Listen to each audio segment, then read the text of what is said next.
السلام عليكم ورحمة الله وبركاته. إن الحمد لله نحمده ونستعينه ونستغفر ونعوذ بالله من شرور أنفسنا وسيئات أعمالنا. من يهده الله فلا مضل له ومن يضلله فلا هادي له، وأشهد أن لا إله إلا الله وحده لا شريك له، وأشهد أن محمدا عبده ورسوله. أما بعد، رب اشرح لي صدري ويسر لي أمري واحلل عقدة من لساني يفقهوا قولي. رب زدني علما رب زدني علما। সম্মানিত আজকের ক্লাসে উপস্থিত সুপ্রিয় ভাই সকল, প্রশংসা মাত্রই মহান স্রষ্টার জন্য, যিনি আমাদের সকলকে মাখলুকাতের মধ্যে সর্বোত্তম উৎকৃষ্ট করে সৃষ্টি করেছেন। আর আমাদের সৃষ্টির লক্ষ্য উদ্দেশ্য যেটা, সেটাও তিনি তার শরীয়তে স্পষ্ট করেছেন, যা আমরা নবীর মাধ্যমে জানতে পেরেছি। আর সেই ইবাদতের আল্লাহ তাআলা আমাদেরকে সুযোগ দিয়েছেন। তারপরে আমাদের সকলে প্রাণ প্রিয় নবী করিম মুহাম্মদ মুস্তাফা সাল্লাল্লাহু আলাইহি ওয়াসাল্লাম, ওনার উপর অসংখ্য শান্তির ধারা বর্ষিত হোক, যার মাধ্যমে আমরা ক্ষতিকর বিষয় ও লাভজনক বিষয় উভয়ের মধ্যে পার্থক্য করার জ্ঞান পেয়েছি, এবং যার মাধ্যমে আমরা জানতে পেরেছি যে কারো ক্ষতিও করা যাবে না এবং ক্ষতি বহনও করা যাবে না। ফলে আমরা সকলে তার উপরে দরুদ পাঠ করি, আল্লাহুম্মা সাল্লি আলাইহি আল্লাহুম্মা বারিক আলাইহি। সম্মানিত উপস্থিতিগণ, আজকে আল আরবাঈন আন-নওয়ীর হাদিসের ব্যাখ্যার ক্লাস, আপনারা জানেন ধারাবাহিকভাবে সেটার ক্লাস চলে আসছে। আর আজকে প্রায় ৪৫ নম্বর দার্স। আজকের দার্সে যে হাদিসটি হবে নীতিগত হাদিস, এতে খুব গুরুত্বপূর্ণ আর ছোট্ট একটি হাদিস, মাত্র দুটি শব্দ। হাদিসটি আপনাদের সম্মুখে পড়ি। হাদিস হচ্ছে আন আবি সা'দ ইবনে মালিক ইবনে সিনান আল-খুদরি রাদিয়াল্লাহু আনহু আন্না রাসূলুল্লাহ সাল্লাল্লাহু আলাইহি ওয়াসাল্লাম قال لا ضرر ولا ضرار حديث حسن رواه ابن ماجه والدارقطني وغيرهما مسندا، ورواه مالك في الموطأ مرسلا عن عمرو بن يحيى عن أبيه عن النبي صلى الله عليه وسلم فأسقط أبا سعيد وله طرق يقوي بعضها بعضا। হাদিসের মূল শব্দ হচ্ছে লা জারারা ওয়ালা জিরার, এতটুকু শব্দ বুঝতে পারলেন। আবু সা'দ ইবনে মালিক বিন সিনান আল-খুদরি রাদিয়াল্লাহু তাআলা আনহু থেকে বর্ণিত, রাসূল সাল্লাল্লাহু আলাইহি সাল্লাম বলেন, লা জারারা ওয়ালা জিরার, না ক্ষতি নিজে করো না ক্ষতি অন্য কারো করো, মানে কারো কোনোভাবেই ক্ষতি যেন না হয়। বুঝতে পারলেন? ইনশাআল্লাহ এই বাক্যের অর্থ উলামাগণ মুহাদ্দিসিনে কেরাম কি বলেছেন সেগুলো আপনাদের সামনে তুলে ধরা হবে। তো মূলত এই হাদিসটির ব্যাপারে, বিশুদ্ধতার ব্যাপারে উলামাগণ মুহাদ্দিসিনগণ কালাম করেছেন। অনেকে বলেছেন হাদিসটি সঠিক নয়, তবে এই হাদিসটি অনেক সূত্র থেকে বর্ণিত।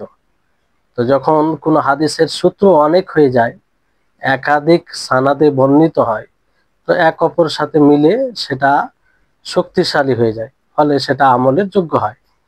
আর অনেক উলামায়ে কেরাম বলেছেন যে এটা সাবিত, অর্থ সঠিক। এক কথায় হাদিসটি সহিহ, মানে বিশুদ্ধ হাদিস। সানাদের দিক দিয়ে মানে শক্তিশালী হয়ে যায়, কমসে কম এটাকে হাসান বলা যেতে পারে। আর অর্থের দিক দিয়ে একদম নিশ্চিতভাবে সঠিক।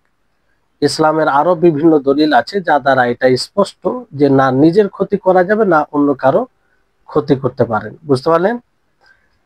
তো এই হাদিস ইসলামের একটি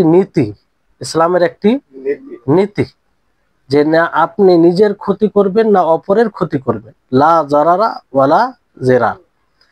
তো এই হাদিসের ব্যাপারে অনেক আলেম বলেছেন যে এখানে আসলে দুটি বাক্য রয়েছে। কটি বাক্য? একটা লা জারারা, আর দ্বিতীয় বাক্য হচ্ছে ওয়ালা জেরার। তো দ্বিতীয় বাক্য প্রথম বাক্যের মানে তাইদ, সমর্থনে আর কি, বুঝতে পারলেন? অনেকে বলেছেন। আর অনেকে বলেছেন যে না, দুটি বাক্য, দুটির অর্থ ভিন্ন ভিন্ন, প্রত্যেকটি বাক্যর স্বতন্ত্র অর্থ আছে, আলাদা অর্থ আছে, আর এটাই সঠিক, এটাই সঠিক, বুঝতে পারলেন? এখানে জারার বলতে যে ক্ষতি, পরিচিত যেটা ক্ষতি, ক্ষতি বলতে অনেক দিক দিয়ে ক্ষতি হতে পারে। সে ক্ষতি শারীরিক ক্ষতি হতে পারে, কিংবা আর্থিক ক্ষতি হতে পারে, সন্তানদের উপরে ক্ষতি হতে পারে, পশু পাখি যেগুলো রয়েছে তাদের উপরে ক্ষতি হতে পারে। যে কোনো আকারের ক্ষতি, এখানে সর্বপ্রকারের ক্ষতি এর মধ্যে রয়েছে। আর সর্বপ্রকারের ক্ষতির নাফি করা হয়েছে, যে কোনো ক্ষতি বলতে ইসলামে নেই, লা জারারা ওয়ালা জেরার। আর জেরার বলা হয়েছে যে এর পার্থক্য হবে যে লা জারারা ওয়ালা জেরার।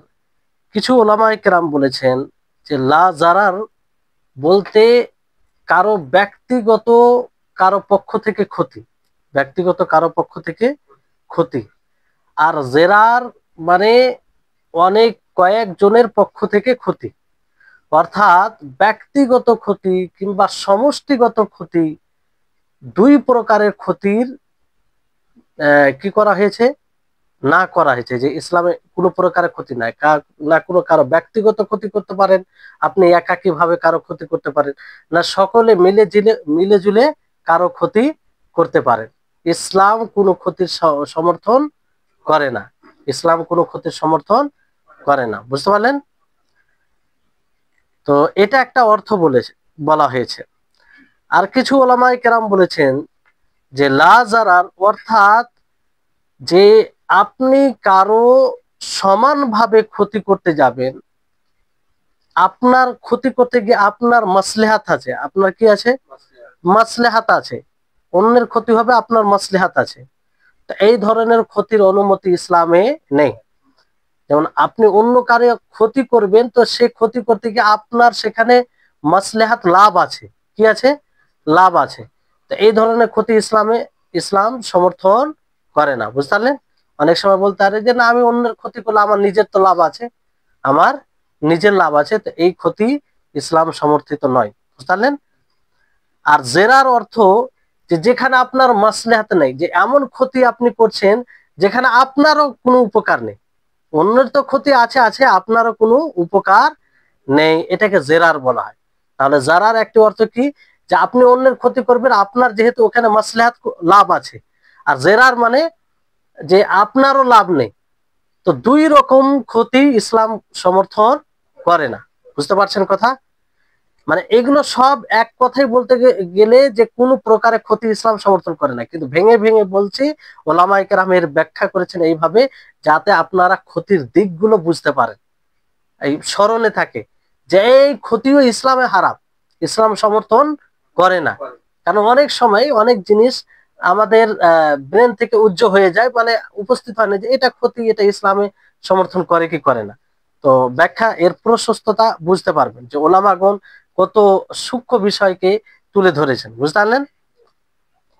তারপরে কিছু ওলামাগণ বলেছেন যে জারার বলা হয় যেখানে আপনার মাসলেহাত আছে, যেটা একটু বলা হলো আপনাদেরকে, আপনার মাসলেহাত আছে আর অন্যদের উপরে ক্ষতি আছে, অন্যদের মানে আপনার উপকার আছে কিন্তু অন্যদের ক্ষতি। তো এই ধরনের জারার ক্ষতি ইসলাম সমর্থন করে না, বুঝতে পারলেন? আর জেরার হচ্ছে যে আপনারও কোনো মাসলেহাত নেই, সেই একই অর্থ, আপনারও কোনো মাসলেহাত নেই, বুঝতে পারলেন? যেমন এর উদাহরণ আপনাকে দিই, যে আপনি রাস্তার ধারে আপনার জমিন আছে, রাস্তার ধারে আপনার জমিন আছে, তো রাস্তা কোনো ঘেরাঘুরি নেই, মানে আপনি ঘিরে রাখেননি, বাউন্ডারি দিয়ে রাখেননি। আর রাস্তা ধারে আপনি কুয়া করছেন, কি করছেন? কুয়া, কুয়া বুঝেন তো? হ্যাঁ, পানির কুয়া কিংবা আর কিছু পানি জমানোর জন্য। আর সেই আপনার জায়গায়, কিন্তু এখানে আপনার মাসলিহাত আছে, আর সেটা আপনি ঘেরছেন না, রাস্তার ধারে। তো ওই রাস্তা দিয়ে ছোট বাচ্চা যায়, পশু পাখি যায়, সবকিছু যায়, মানুষ যায়, অন্ধকারও মানুষ চলে, আর দিনের আলোতেও চলে। তো ওই জায়গাতে কারো পড়ার আশঙ্কা আছে কি নেই? আপনার যদি মাসলিহাত আছে আপনার, কিন্তু অন্যের ক্ষতির আশঙ্কা আছে কি নেই? তো এই ধরনের ক্ষতি করার মানে ইসলাম সমর্থন করে না। আপনি এখানে এই বিষয়টি বলতে পারেন না, না আমার জমি, আমার জায়গা, আমি যা ইচ্ছা তাই করব, আমি নিজের জায়গায় গর্ত করব, তা কারো কি আছে, কেন কথা বলবে? যেমন অনেকে দেখবেন যে নিজের একটু জায়গা আছে, ওই জায়গাতে গর্ত করে পানি বদ্ধ করে রাখে, আর সেই পানিটা পরবর্তী যার প্রতিবেশীর জমি আছে শোষণ করে সেদিকে চলে যায়। তার বাড়ি থাকলে বাড়িতে ক্ষতি হয়, বাড়ির দেওয়াল থাকলে দেওয়ালে ক্ষতি হয়। তো এরকম তো এটা স্বাভাবিক, সুস্পষ্ট বিষয় যে এরকম ক্ষতি হবে। তো এই ধরনের ক্ষতি ইসলাম সমর্থন করে না। এখানে আপনি এই কথা বলতে পারবেন না যে আমার জায়গা, আমি যা ইচ্ছা তাই করি, এটা করতে পারেন না। বুঝতে পারলেন?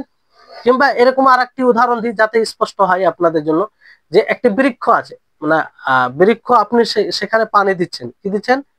পানি দিচ্ছেন। তো পানি এতটা দিচ্ছেন যে তার প্রতিবেশী কেউ আছে, তো সেই পানি দেওয়াতে তার যে প্রতিবেশী আছে তার ক্ষতি হচ্ছে, তার কি হচ্ছে? ক্ষতি হচ্ছে। তো এই ক্ষতি ইসলাম আপনাকে মানে অনুমতি দেয় না। বুঝতে পারলেন? তো এইরকম একটা, তো যারা এই তাহলে উদাহরণ দ্বারা আশা করি আপনারা বুঝতে পারলেন। আরেকটি অর্থ ওলামাগণ বর্ণনা করেছেন যে লা জারার মানে হচ্ছে যে শুরু থেকে আপনি কারো ক্ষতি করতে পারেন না, মানে আপনি কারো ক্ষতি করা আরম্ভ করবেন, এটাও ইসলাম সমর্থন করে না। আর জেরার বলতে আপনি ক্ষতির পরিবর্তে ক্ষতি করবেন, এটাও ইসলাম সমর্থন করে না। আপনাকে কেউ মানে ক্ষতি করে দিল, এই জন্য আপনিও তার ক্ষতি করবেন, এটা ইসলাম সমর্থন করে না। বুঝতে পারলেন? সেটা আলাদা বিষয় যে আপনি কিসাস নেবেন, আপনাকে অতটুকু, কিন্তু তার ক্ষতি করতে পারবেন যতটুকু আপনার ক্ষতি মানে শারীরিক, এটা কিসাস, অন্য কিছুতে নয়। যে আপনার মাল কোনো নষ্ট করে দিল, তা আপনিও তার মাল নষ্ট করবেন, এখানে কিসাস না। মানে আপনার হয়তো আপনাকে এক ঘোষা কেউ মেরেছে, কিংবা কেউ আঘাত করেছে পিঠে, তো আপনি যদি বদলা নিতে চান তাহলে অতটাই, বেশি হলে ফের আবার জুলুম হবে। বুঝতে পারলেন? এটা ভিন্ন বিষয়। তো বিষয়টা হচ্ছে যে একটা লা জারার মানে আপনি মানে শুরু করবেন কারো ক্ষতি, এটা ইসলাম সাপোর্ট করে না। বুঝতে পারলেন? আর জেরার বলতে ক্ষতির পরিবর্তে আপনার ক্ষতি করেছে বলে অন্য কারো ক্ষতি করবেন, এটারও ইসলাম সাপোর্ট করে না। তো ক্ষতির পরিবর্তে ক্ষতি, এর তিনটি ধরন আছে। কয়টি ধরন? তিনটি ধরন। এক নম্বর হচ্ছে যে আপনি ক্ষতির পরিবর্তে ক্ষতি করবেন ওই সময়, যে এই সময় আপনার ক্ষতি করলো, ওই সময় আপনি ক্ষতির পরিবর্তে ক্ষতি করবেন, এটা একটা দিক। বুঝতে পারলেন? তাহলে এটা ইসলাম সাপোর্ট করে না, এটাও ইসলাম সাপোর্ট করে না, সমর্থন করে না। দ্বিতীয় যেটা ধরন হচ্ছে যে দুইজন ব্যক্তি একজন অপরের ক্ষতি করলো, তার পরিবর্তে অন্যজন তার চেয়ে বেশি ক্ষতি করলো, তার চেয়ে বেশি ক্ষতি করলো। তো এই ক্ষতিও ইসলাম সাপোর্ট করে না, এটারও নাফি করেছেন। লা জারারা ওয়ালা জেরার থেকে এটারও মানে যে পরিবর্তে ক্ষতি করবেন, আপনার কেউ 10 টাকা ক্ষতি করলো, ক টাকা ক্ষতি করলো, তো আপনি তার 20 টাকা ক্ষতি করবেন, এটাও মানে এটা একটা ধরন, এটাও হবে না। সমান সমান ক্ষতি করবেন, সেটাও সাপোর্ট করে না, কিন্তু এটা একটা ধরন, এটাও জায়েজ নয়। বুঝতে পারলেন? তৃতীয় যেটা ধরন হচ্ছে যেমন, হ্যাঁ, যেমন অপরের ক্ষতি, একটা উদাহরণ দিই, যে আপনাকে কেউ সিম্পল গালি দিল, গালি মানে যে কোনো গালি, সাধারণ গালি দিল আপনাকে, আপনি তার পরিবর্তে তার বাবা মাকে উল্লেখ করে গালি দিলেন, তো তার চেয়ে বেশি ক্ষতি নয়? একটা সাধারণ গালি, আর এই রাগে আপনি আরো বড় করে গালি দিলেন তার বাবা মাকে, তার বাবা মায়ের নাম তুলে, এটা বড় ক্ষতি হলো। তো একটা ক্ষতি এর পরিবর্তে তার মোকাবেলা করতে গিয়ে আপনি বড় ক্ষতি করে ফেলছেন, এটাও ইসলামে জায়েজ নয়। এই ধরনের ক্ষতি ইসলাম সাপোর্ট করে না, বুঝতে পারলেন? এই ধরনের ইসলাম ক্ষতির সাপোর্ট করে না। তো এই উদাহরণ থেকে আশা করি আপনারা বুঝতে পারলেন। তারপরে 3 নম্বর ধরন হচ্ছে যে এমন ক্ষতির মোকাবেলা করা যেখানে মোকাবেলা করা জায়েজ নয়, মানে ক্ষতির পরিবর্তে ক্ষতি করা মানে ওইটা জায়েজই নয়।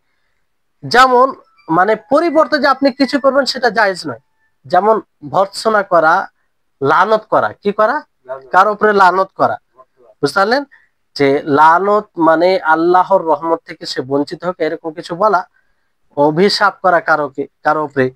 তো এই অভিশাপ যদি আপনার উপরে কেউ করে তা তার পরিবর্তে আপনিও করবেন, এটা জায়েজ নয়, জায়েজ নয়, বুঝতে পারলেন? তো এইভাবে। আর অনেক সময় কারণ ক্ষতি মানে ভৎসনা কিংবা অভিশাপ করা, এটার কোনো উত্তর মানে এর প্রতি উত্তর দেওয়া হয় না।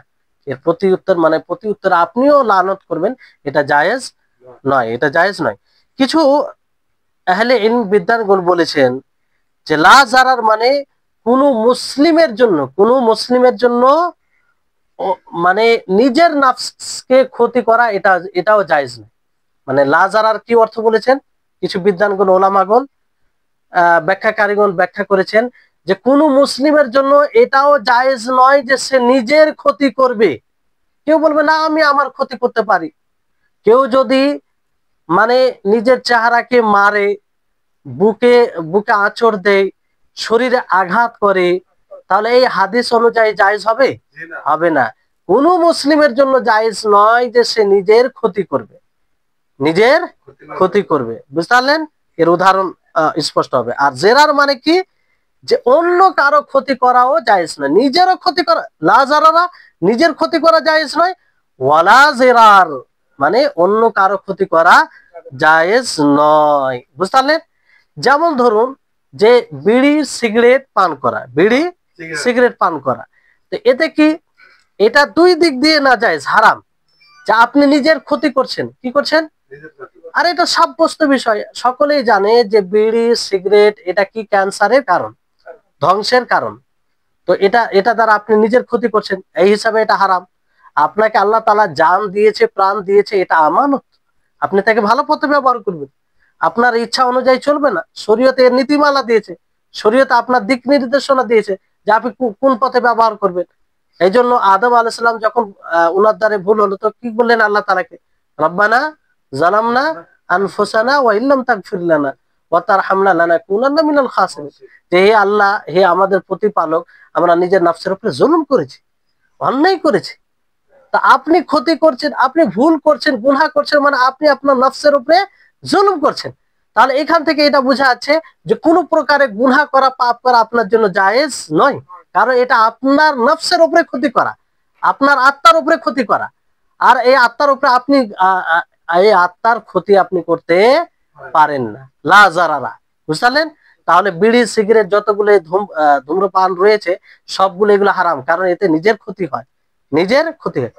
আর ওয়ালা জেরার এই অর্থ এখানে আসে যে অপরেরও ক্ষতি হয়, অপরেরও ক্ষতি হয়। এখানে যদি আছেন 10 জন, একজন যদি বিড়ি সিগারেট ধরায়, তাহলে অন্যদের ক্ষতি হবে কি হবে না?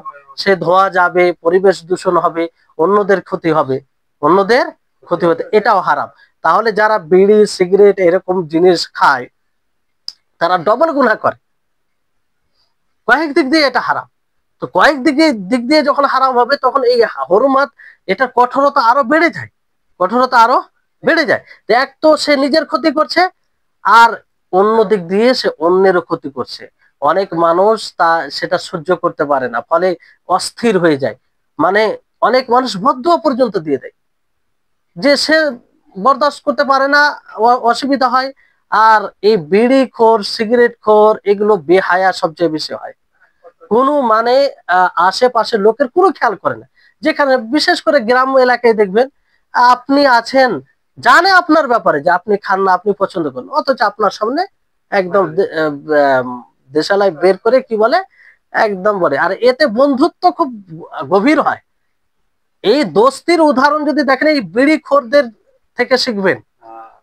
মানে এই এমন গভীর বন্ধুত্ব হয় যে ভাই আছে, শুধু ইশারাতে বুঝে নিবে, ইঙ্গিতে বুঝে নিবে। তখন এই গ্রামের এলাকায় লুঙ্গির ওতে মানে লুঙ্গি থেকে কেউ বের করে, কেউ পকেট থেকে বের করে, ঠিক এর ব্যবস্থা হয়ে যাবে, বুঝতে পারলেন?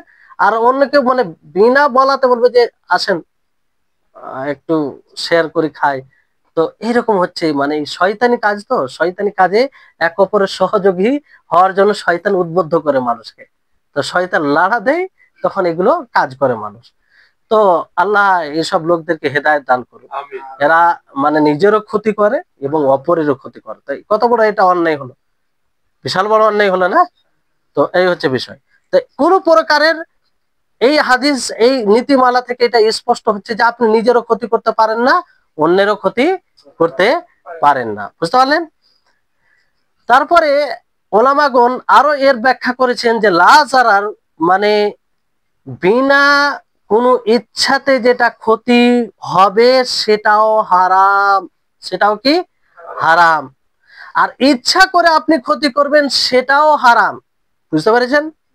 এবার আপনি বলবেন যে বিনা ইচ্ছাতে ক্ষতি হয়ে গেলে সেটা হারাম কি করলো, তাহলে কি তার পথ?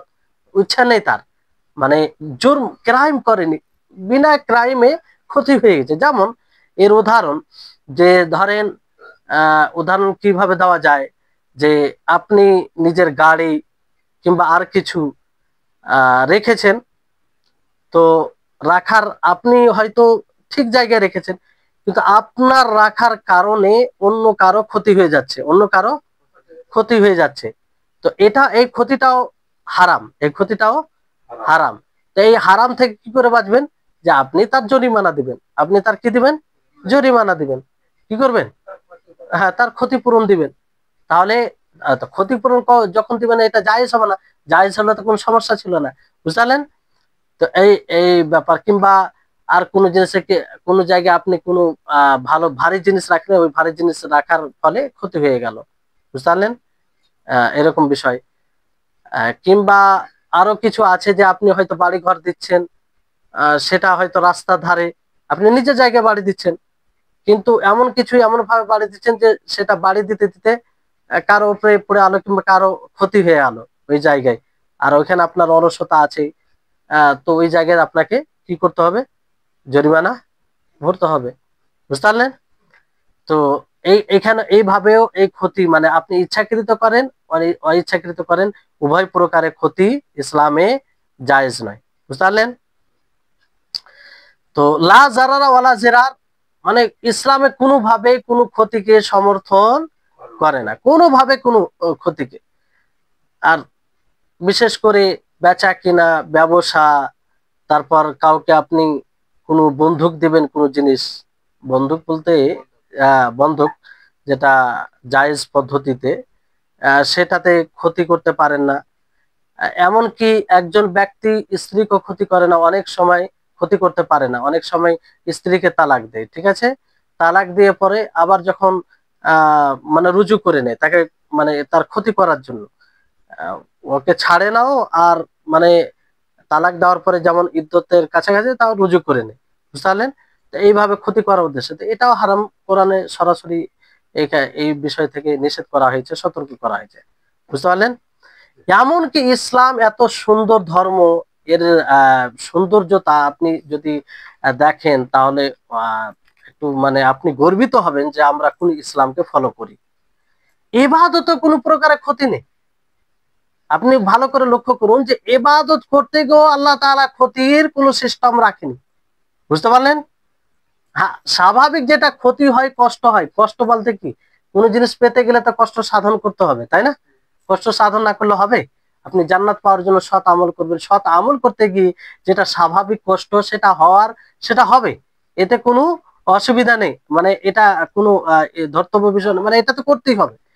কিন্তু যখন ক্ষতির আশঙ্কা হবে আপনার, তখন সেটাকে ইসলাম দূর করেছে। এর উদাহরণ, যেমন আপনাকে সালাত দাঁড়িয়ে পড়তে হবে, কি পড়তে হবে? দাঁড়িয়ে। আপনি অসুস্থ পারছেন না, তখন কি করে পড়বেন? বসে পড়বেন। বসে পারছেন না, তখন কি করে পড়বেন? শুয়ে পড়বেন। তো ইসলাম আপনার ক্ষতি, ইবাদত করছেন, আল্লাহ তাআলা দাসত্ব করছেন, সেখানেও ইসলাম সাপোর্ট করেনি যে আপনি নিজের ক্ষতি করবেন, আপনি নিজের ক্ষতি করবেন। আপনি এমন অসুস্থ আছেন যে পানি স্পর্শ করতে পারছেন না, পানি স্পর্শ করতে গেলে আপনার অসুখ বৃদ্ধি হবে, আপনার রোগে বৃদ্ধি হবে। তো ইসলাম ছাড় দিয়েছে যে আপনি তায়াম্মুম করে নেবেন। কি করবেন? তায়াম্মুম করে নেবেন। গোসল ফরজ হলেও তায়াম্মুম করে নেবেন। তো ইসলাম কোনোভাবে ক্ষতির সমর্থন করেছে? কোনোভাবেই ক্ষতি সমর্থন করেনি। কারণ আল্লাহ তাবারক ওয়া তাআলা আয়াতে বিভিন্ন ভাবে বলেছেন, যেমন ইউরিদুল্লাহ বিকুমুল ইসরা ওয়ালা ইউরিদু বিকুমুল উসরা, যে আল্লাহ তাআলা তোমাদের প্রতি সহজ চান, তোমাদের প্রতি কঠোর মানে কঠিন চান না। আল্লাহ তাআলা কঠিন চান না, এগুলো ছাড় দিতেন না, এগুলো ছাড় দিতেন না।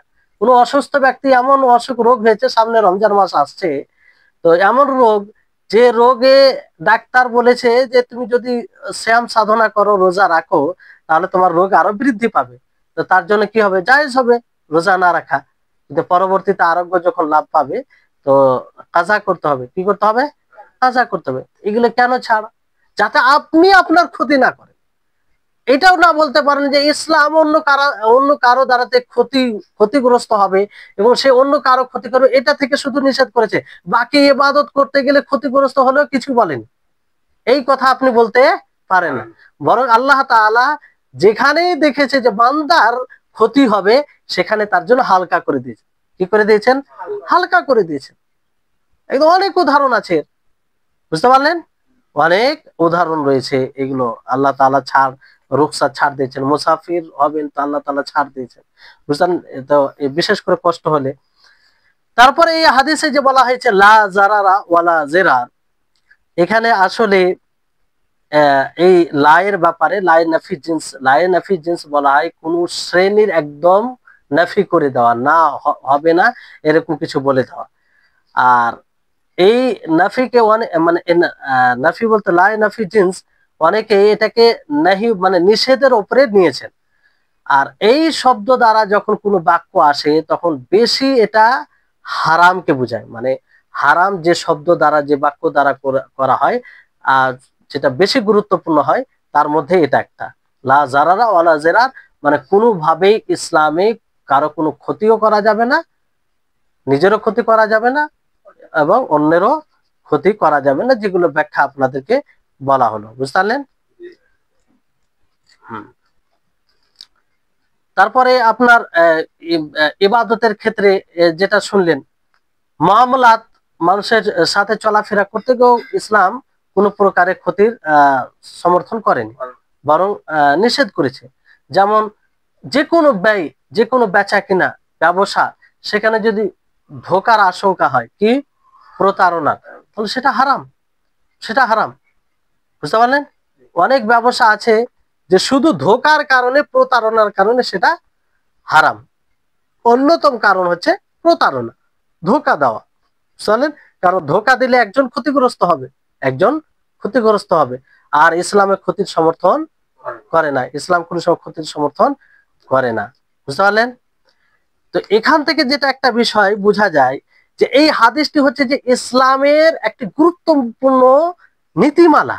অনেক নীতিমালা আছে, তার মধ্যে একটি একদম মজবুত এবং অনেক অর্থ বহনকারী একটি নীতিমালা। নীতিমালা মানে এটাই যে একটা নীতিতে অনেক বিষয় চলে আসে, অনেক বিষয় চলে আসে। আপনি নিজে চিন্তা করুন যে ইসলাম কোনোভাবে কোনো জিনিসকে, কোনো জিনিসের ক্ষতিকে সমর্থন করে না। তো এই বিষয়ের উপরে যদি আপনি আমল করেন, সারা জীবন যদি এইভাবে চলতে পারেন, তাহলে আপনার দ্বারা কেউ অসন্তুষ্ট হবে? আপনার দ্বারা কেউ ক্ষতিগ্রস্ত হবে? কেউ কারো প্রতি শত্রুতাই রাখবে না। মানুষের শত্রুতার অন্যতম কারণ হচ্ছে যখন আপনি কারো ক্ষতি করেন, তখন আপনার প্রতি শত্রুতা, আপনার প্রতি বিদ্বেষ, আপনার প্রতি ভালোবাসা বিলুপ্ত হয়ে যায় যখন আপনি কারো ক্ষতি করেন, বুঝলেন? কিন্তু এই নীতির উপরে যখন আপনি আমল করবেন, এই নীতি অনুযায়ী চলবেন, যে আপনি কারো ক্ষতিও করবেন না, ক্ষতি করবেন না এবং ক্ষতি বহনও করবেন না। তো এরকম যদি প্রত্যেকটা মানুষ এই নীতিমালাকে মেনে চলে, তাহলে জীবন একটা সুখী জীবন হবে। আর প্রত্যেকটি মানুষের কষ্ট থেকে মানুষ, মানে তার কষ্ট দেওয়া থেকে মানুষ মুক্ত থাকবে, বুঝতে পারলেন? তো এখান থেকে একটা ওলামাগণ, বিদ্বানগণ একটা আরেকটি নীতিমালা বলেছেন, যে আসল হচ্ছে ক্ষতির বিষয়ে হারাম। নীতিমালা দেখেন, একটা বাক্যের কারণে আপনি অনেক বিষয়ের সমাধান করতে পারবেন, অনেক বিষয়ে সমাধান করতে পারবেন, আপনাকে বেশি কিছু দেখার দরকার নেই। একটা নীতিমালা মনে রাখেন, যদি ক্ষতি সাব্যস্ত হয়ে যায় কোনো বিষয়ে, তাহলে সেটা হারাম। সেটা কি আসল হারাম। আপনি বলবেন ক্ষতি, ক্ষতি সাব্যস্ত হয়েছে, ক্ষতিগ্রস্ত, তো সেটা হারাম। কেউ যদি বলে হালাল, তাকে বলবেন দলিল দাও। তাকে কি বলবেন? দলিল দাও, কারণ এটা ক্ষতি। তো যারা বিড়ি সিগারেট বিভিন্ন ভাবে বলে না যে না এটা মাকরু, সরাসরি তো কোরআন হাদিসে আসেনি, তাদেরকে বলবেন যে এটা ক্ষতি, লা জারারা ওয়ালা জিরা, যে না তুমি নিজের ক্ষতি করো না উপরে ক্ষতি করো না, ক্ষতি বহন করো। তো ইসলামে কোনো প্রকারের ক্ষতি নেই। আর ক্ষতি, আসল ক্ষতির বিষয়ে হারাম। এবার তুমি যে হালাল বলছো এর দলিল দাও। হালাল যে বলবে তাকে বলতে হবে তুমি দলিল দাও। বুঝতে পারলেন? তাহলে অনেক বিষয়ের সমাধান এখানে বের হয়ে যাবে। যে আসল ক্ষতি, আসল দেখবে না সে জিনিস ক্ষতিকর না আমাদের জন্য লাভজনক। বুঝতে পারলেন? যদি ক্ষতিকর হয়, ক্ষতি তার সাব্যস্ত হয়ে যায়, তাহলে হারাম, সেখানে আর কোনো বিষয় দেখার নেই। বুঝতে পারলেন? আল আসলু ফিল মাদারি আত তাহরিম, যে ক্ষতি ক্ষতিকর বিষয়ে আসল কি হারাম। বুঝতে পারলেন? অনুরূপ ভাবে এর বিপরীত যেটা নীতিমালা বলতে পারেন, ফাকিহগণ বলেন যে আল আসলু ফিল মানাফিই আল ইবাহা, যেটা উপকারী বিষয় তাতে কি আসল বৈধ, আসল বৈধ। উপকারী যেটা বিষয় আসল বৈধ, আপনার জন্য মানে জায়েজ, সেটা মুবাহ। কেউ যদি হারাম বলে তাকে বলবেন যে আপনি দলিল নিয়ে আসেন, এটা তো লাভজনক, এতে তো কোনো ক্ষতির বিষয় নেই, তাহলে মানে মুবাহ, এটা এটা করা যায়। তাহলে তাকে কি বলবেন, যে কেউ যদি হারাম বলে বলবেন যে তুমি দলিল নিয়ে আসো। বুঝলেন? অনুরূপ ভাবে আল্লাহ তাবারক ওয়া তাআলা কি বলেন, মানে যাই হোক, আয়াতের যে ভাবার্থ হচ্ছে এটাই, যে আল্লাহ তাআলা তয়্যিবাতকে হালাল করেছেন, পবিত্র জিনিসকে হালাল করেছেন, আর খাবায়েসকে আল্লাহ তাআলা কি করেছেন, হারাম করেছেন। তাহলে মানে তয়্যিবাত মানে কি পবিত্র, ভালো জিনিস। তাহলে আপনি দেখবেন কোন বিষয়ে যখন হালাল হারাম বলবেন, তো সেটাকে দেখবেন যে সেটা তয়্যিবের মধ্যে পড়ে না খাবিসের মধ্যে পড়ে। যদি তয়্যিবের মধ্যে পড়ে, পবিত্র জিনিস, ভালো জিনিস হয়, তাহলে সেটা হালাল। আর যদি খাবাইসের মধ্যে পড়ে, ক্ষতিকর সাব্যস্ত হয় তার ক্ষতি, তাহলে সেটা কি, সেটা কি হারাম। সহজ বিষয় একদম। বুঝতে পারলেন? তো এটা একটা মানে আল আসলু ফিত তাইয়্যিবাত আল হালাল, মানে ভালো জিনিসে, পবিত্র জিনিসে আসল কি হালাল, আসল হালাল। তারপরে আরেকটি বিষয় এখানে মনে রাখতে হবে, যে ফাকিহগণ বলেন যে জারার দূর করতে হবে, জারার মানে ক্ষতি দূর করতে হবে। কি বললাম? ক্ষতি দূর করতে হবে, কিন্তু ওলামাগণ এর সাথে একটা শর্ত যুক্ত করেছেন। কি যুক্ত করেছেন? শর্ত যুক্ত করেছেন। আপনি আম ভাবে যদি বলেন যে ক্ষতি দূর করতে হবে, কেউ ক্ষতি দ্বারা ক্ষতি দূর করতে পারে, ক্ষতি দ্বারা ক্ষতি দূর করতে পারে, এটা কি জায়েজ? এটা জায়েজ নয়।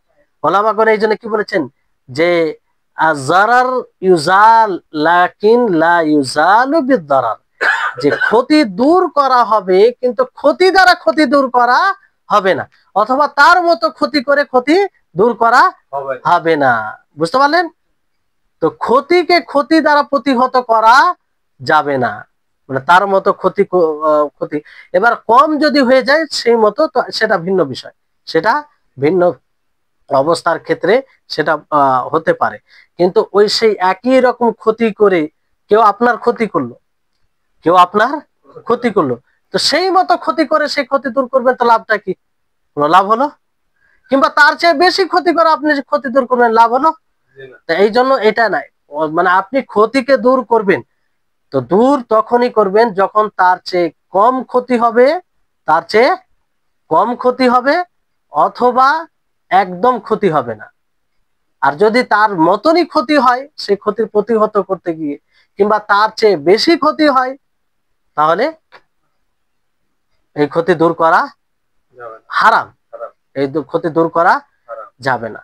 তো এগুলো হলো ইসলামের সৌন্দর্য, ইসলামের বিশেষত্ব, ইসলামের মানে মাহাসিন ইসলাম বলা হয়। ইসলামের অনেকগুলো সৌন্দর্য আছে যেগুলো মানুষকে আকর্ষণ করে, মানুষকে আকৃষ্ট করে, তার মধ্যে এগুলো বিষয়। ইসলাম এই দিন, কারণ আল্লাহ তাআলার পক্ষ থেকে এই দিন কখনো কারো ক্ষতিকে সমর্থন করে না। বুঝতে পারলেন? কোনো সময় নাই। আর সবচেয়ে বড় বিষয় যেটা থেকে আশা করি আপনারা বুঝেছেন যে আল্লাহ তাআলা ইবাদত করতে, আল্লাহ তাআলার ইবাদত করতে গিয়েও যেখানে ক্ষতির আশঙ্কা হয়েছে আল্লাহ তাআলা হালকা করে দিয়েছেন। কি করেছেন? হালকা করে দিয়েছেন। যেমন নামাজের বিষয় বললাম, শীতকালে যেমন গোসলের বিষয়, আপনার অসুখ, এমন অসুস্থ হয়ে গেছেন যে আপনি আপনার রোগ আরো বৃদ্ধি পেয়ে যাবে।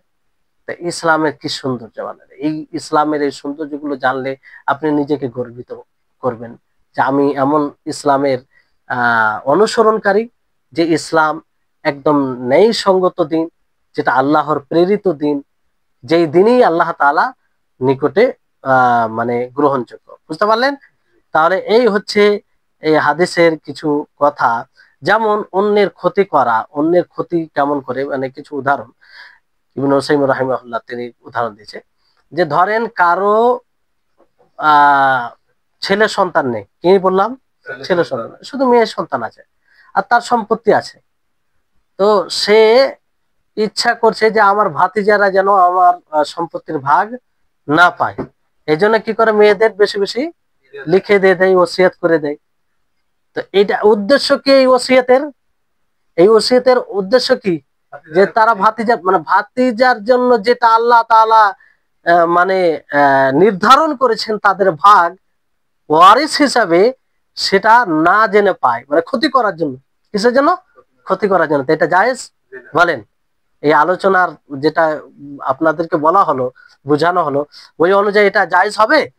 জায়েজ হবে? হবে না। আপনি কোনো সময় এটা করতে পারেন না। কিংবা অনেক সময় ভয় যে একজন মানুষের ছেলে সন্তান মেয়ে সন্তান উভয়ই থাকে, তো বাপের মানে এটা ইচ্ছা যে মেয়েরা তো অন্য বাড়ি চলে যাবে, তো ওরা যেন পুরোপুরি ভাগই না পায়, ফলে কি করলো, ছেলেদের নামে লিখে দিল। তো ক্ষতি করলো না মেয়েদের, মেয়ে সন্তানদের? এটা হারাম, এটা হারাম। আর সর্বোপরি এগুলো হুকুকুল ইবাদে আসে। আর সবচেয়ে বড় অন্যায় যে আপনি আল্লাহর নির্ধারিত বিষয়ের উপরে অভিযোগ করলেন, প্লাস আপনি তার উপরে সন্তুষ্ট নন। এই গুনাহ যদি দেখা যায় বড় গুনাহ, সমাজে আমরা ভাবি না কত বড় অন্যায়, মানে আল্লাহর ফয়সলার উপরে।